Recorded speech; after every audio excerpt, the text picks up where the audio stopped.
So let's go over like a little bit of these. Which one should we do? Laura, which one should we do? Or someone else? Which one should we do? Yeah. 2 or 5. 2 is like kind of annoying trig. 3 worked out okay or no?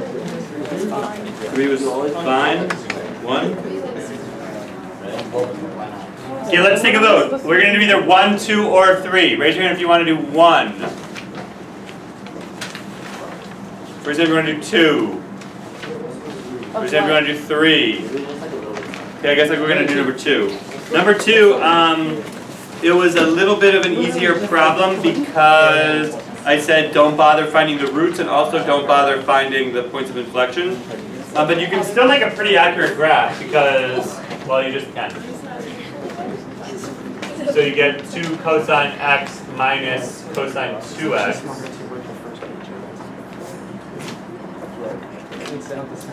So let me just do this really quickly. We will differentiate this. Derivative of cosine x, so we get 2 negative 2 sine x. Derivative of cosine of 2x would be plus sine 2x back inside 2. Yeah? No one's even paying attention. So if I factor out a 2, that becomes 2 sine x cosine x minus sine x. So I can also factor out a sine. So did you guys get this for your now? Did you get this for your factored form of your derivative? Okay, Alice says yes. Good. So I need to know when this is going to be positive and when negative. So you do that thing. I will think of this as negative 2 sine x, and I will think of it as 2 cosine x minus 1, and I will solve those two separately. By default, I want to know, I always make a picture of when they're positive. So when is negative 2 sine x positive? That's the first question I'm going to answer. And when is 2 cosine x minus 1 positive? That's the second question I'm going to answer. Well, this will be positive whenever sine x is negative, and this will be positive whenever cosine x is greater than half. So I can make a picture of when sine x is negative, and the answer is it's going to be all this. And I can make a picture of when cosine x is greater than a half, which is going to be when the x coordinate is bigger than a half. So that's going to be all that. And now I combine them together into one picture with overlapping concentric circles. So much fun. What happened? Did I do it incorrectly?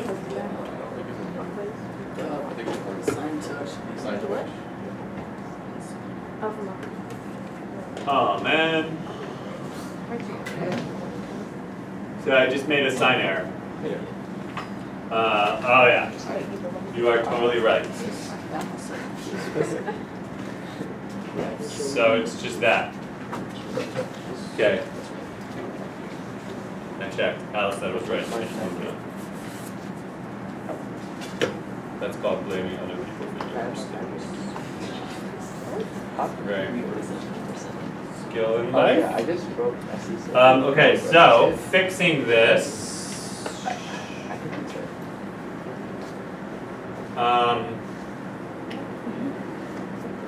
Good. And then over here we get a little bit of this. Okay, did you guys get this far? I mean, so far it's really just taking the derivative and factoring and not messing up and making the thingy. So now I need to go from, I said negative 2 pi to 2 pi, right?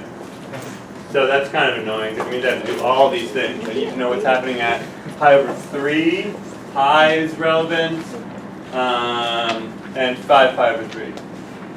So 5 pi over 3 and pi over 3. And then I guess the other thing that's going to matter is negative pi over 3 and negative 5 pi over 3. So let's just start. Well, in between 0 and pi over 3, both of these factors are positive, so the product is going to be positive. Then it'll be negative in between pi over 3 and pi. Then they'll both be negative in between pi and 5 pi over 3, thus the product will be positive. And then from 5 pi over 3 to 2 pi, one's positive and one's negative, so the product is negative. And then, well, let's see, in between negative pi over 3 and 0, the product will be negative. In between negative pi and negative pi over 3, the product will be positive because they're both negative.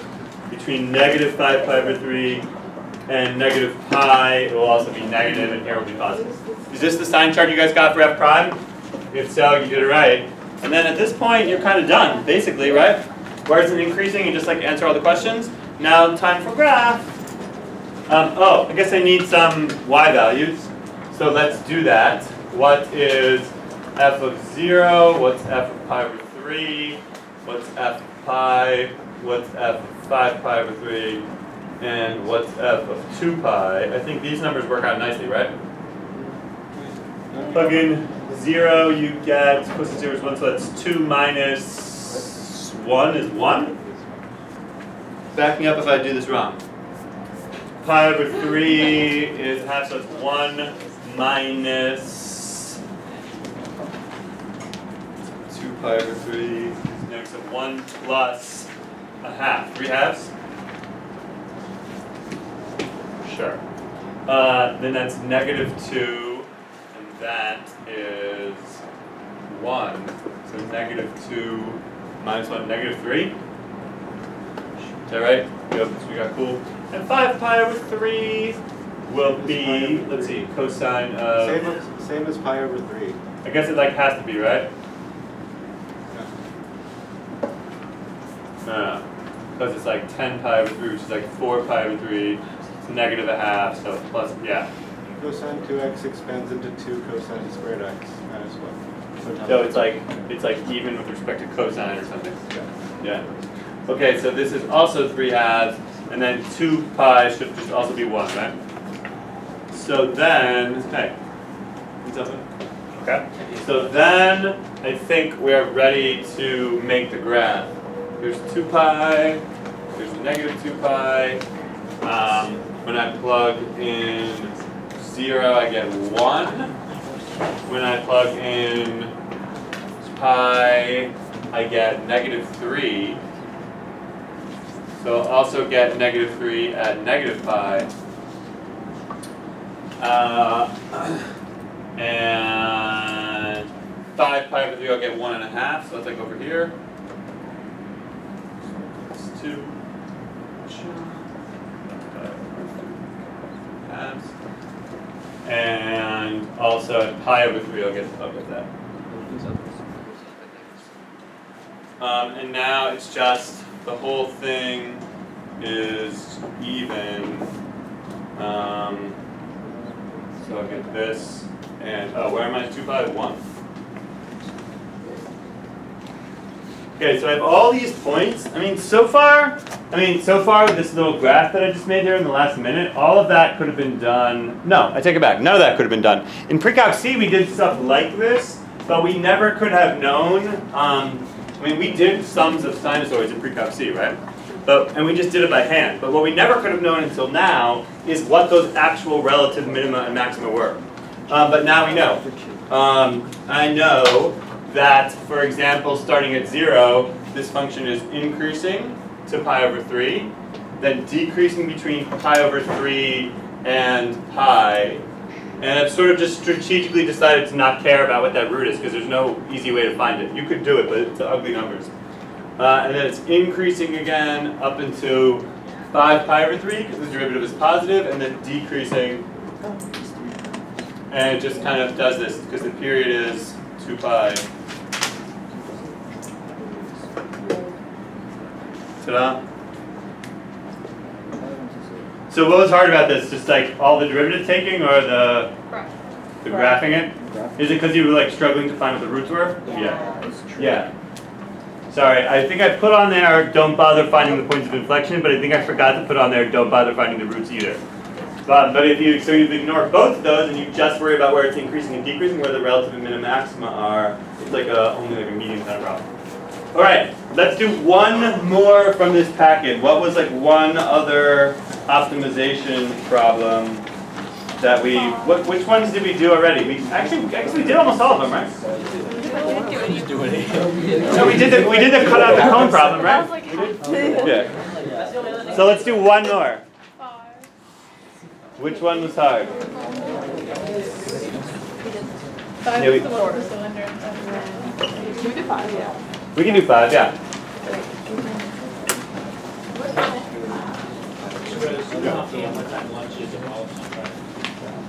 It's the same every day, 12:15. Pretty sure, 90% sure. Okay, let's flip this over here. No one was volunteering to take charge of the camera.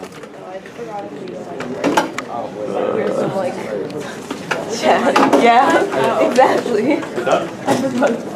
That's what it's like when you're a movie star. You just forget that the camera's even on. This is practice for your reality TV tryouts. All right. So. Oh my God. That would actually be really What? interesting. Up with A right circular cylinder is inscribed in a sphere of radius r. Yeah, we're gonna make a reality TV show out of the me, Ali Anwar, and Eob apartment that we get in San Francisco, where I work for Google, but I secretly forward everything to them, and they do it back in the apartment and send it out to me. And I just play on the kickboxing, eating all the food. What's up? Get a talking dog. Yeah. I like pictures like. Good. A right circular cylinder is inscribed in a sphere of radius big R. Find the largest possible volume of such a cylinder. Okay, we do it. A sphere. And this sphere has radius big R. And into this sphere, we will inscribe a circular cylinder. Okay, so that means it's going to look, say, like this. And this will be kind of a circle up here. And then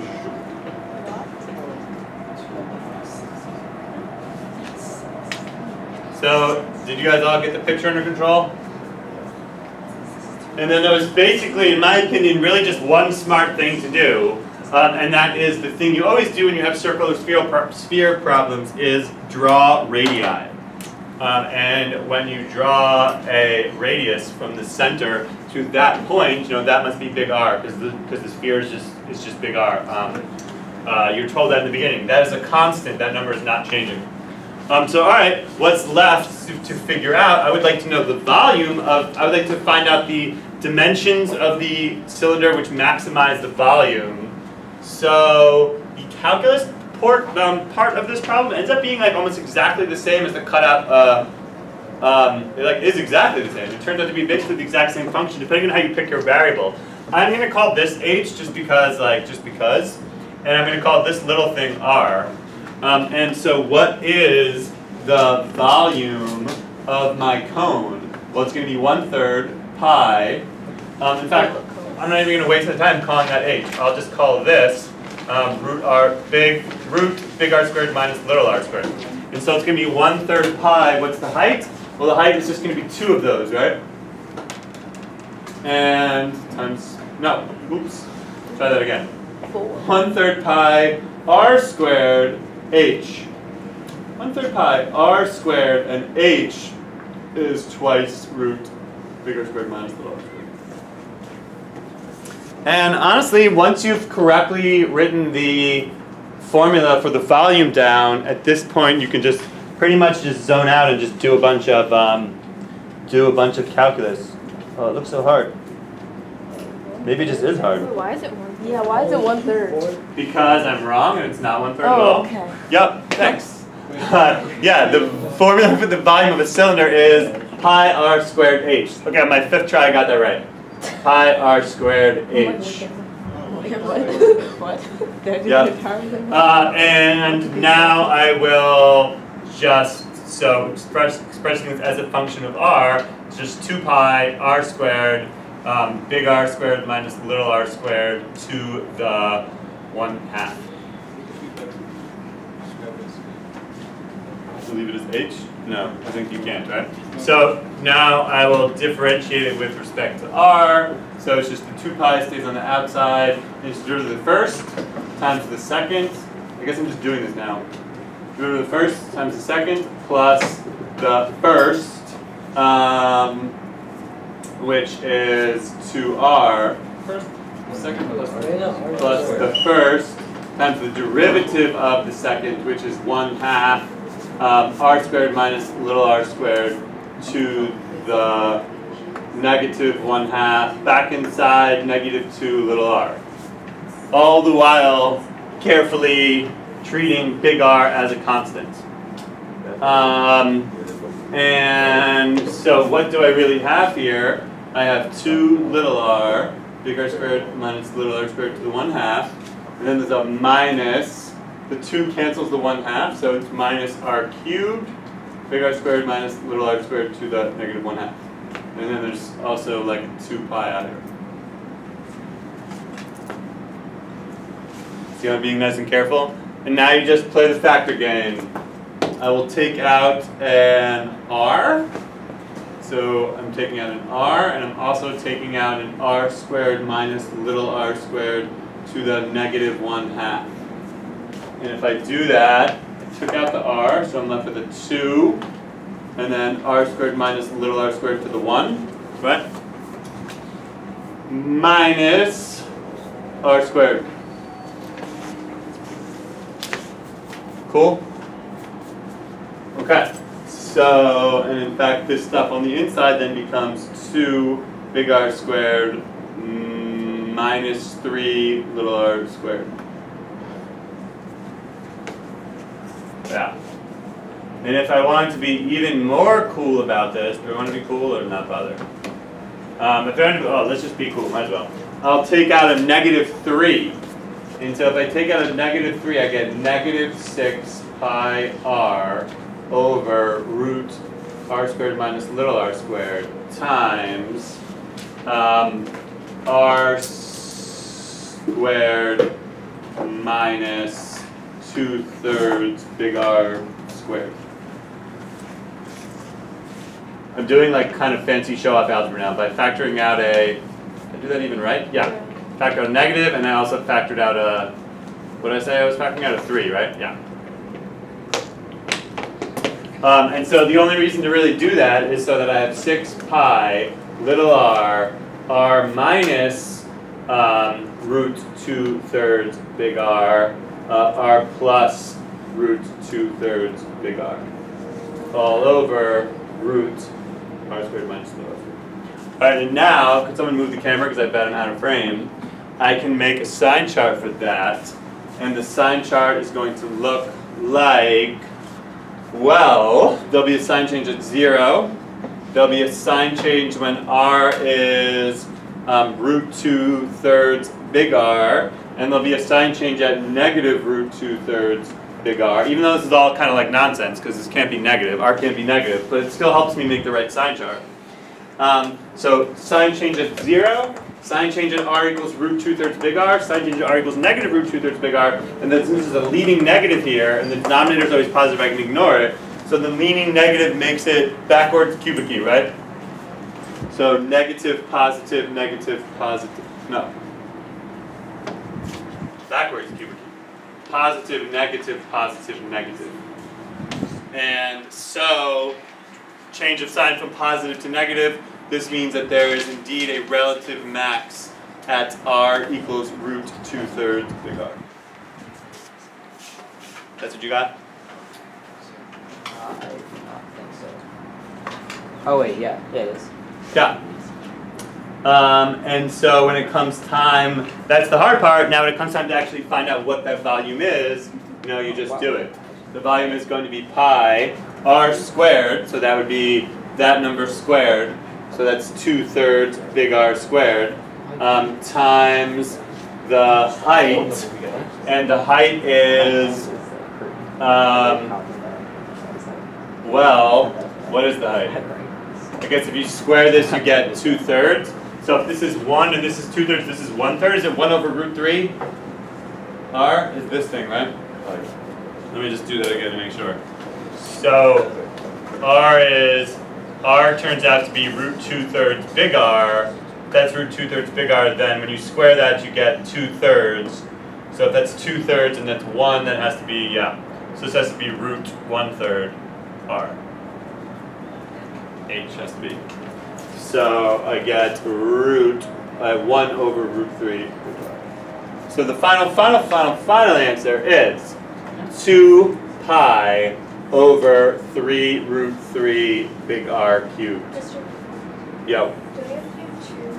Because that's what we have. Oh, did I mess up? Oh yeah, I think I have to multiply by 2, she says. Yeah, because this is actually H, but I called H to be half of it, so I need to multiply by 2. Thank you. So the actual answer should be a 4 here. Okay, now that's right. Doesn't really familiar. Raise your hand if you got this problem right. 1, 2, 3, 4, 5. The rest of you, what happened? The setup, the calculus, the algebra? I don't know. I got lost, like my numbers. Just like got hard over here with all the negatives and R's and product rules and what's up? I did it with like substituting R instead of H. I won. We solve for R squared. It's better. Man, how are you guys better than me in calculus? I've been teaching this for 10 years. What'd you do? Like, You did it all in terms of H. yeah. And then something at the end, like yours. Because then you'll just have no radicals? Yes. Wait. What'd you do? Like R squared, you substitute that. And then just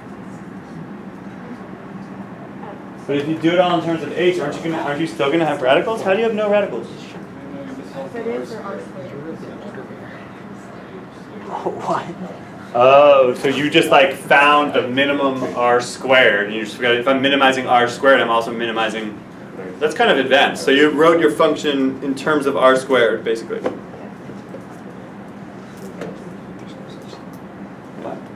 Okay. Can I have this packet? And can I have? They already clicked on it. Can I have this packet? And we're gonna do something else.